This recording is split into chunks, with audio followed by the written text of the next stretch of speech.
রেসিপিটি তৈরি করার জন্য প্রথমে একটি মিক্সিং বলে নিয়ে নিচ্ছি 1 কাপ ময়দা, দিয়ে দিচ্ছি সামান্য কালো জিরা, সামান্য লবণ।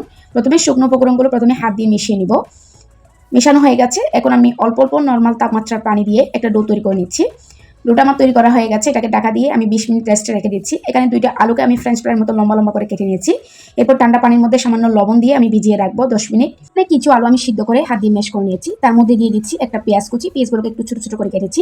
তার মধ্যে দিয়ে দিচ্ছি কিছু কাঁচামরিচ কুচি, তারপর দিয়ে দিচ্ছি কিছু ধনেপাতা, তারপর দিয়ে দিচ্ছি হাফ চামচ চাট মশলা, হাফ চামচ জিরা গুঁড়া, স্বাদ মতো লবণ। এখানে একটা রান্না করা চিকেন আমি ছোটো ছোটো করে হাত দিয়ে ছিঁড়ে এরপর দিয়ে দিয়েছি। এখন সবগুলো উপকরণ হাত দিয়ে মিশিয়ে নিলাম। এটা হয়ে গেছে, এটাকে একটা সাইডে রেখে দিচ্ছি। 20 মিনিট পর ডোটা দেখে নিচ্ছি। ডোটা আগে থেকে অনেকটা সফট হয়েছে, তাও আমি হাত দিয়ে 2 মিনিট একটু মতে নিব। এখন আমি ডোটা নিয়ে নিলাম বোর্ডের মধ্যে, তার মধ্যে 2টা ভাগে আমি ভাগ করে নিয়েছি। প্রথমে একটা ভাগ নিয়ে নিলাম, নিয়ে আমি পাতলা করে একটা রুটি বেলে নিব।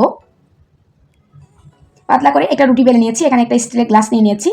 আমি স্টিলের গ্লাসের মাধ্যমে এই নাস্তার শেপটা কেটে নিচ্ছি। এভাবে করে আমি 4টা রুটি তৈরি করে নিয়েছি। এগুলাকে আমি একটা সাইডে সরিয়ে রেখে দিচ্ছি।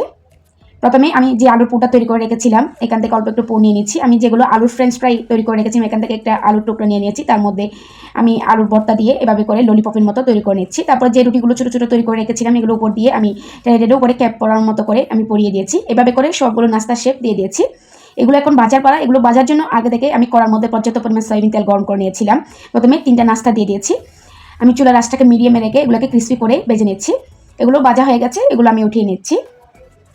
সেমভাবে আমি সবগুলো নাস্তা একইভাবে ভেজে নিব।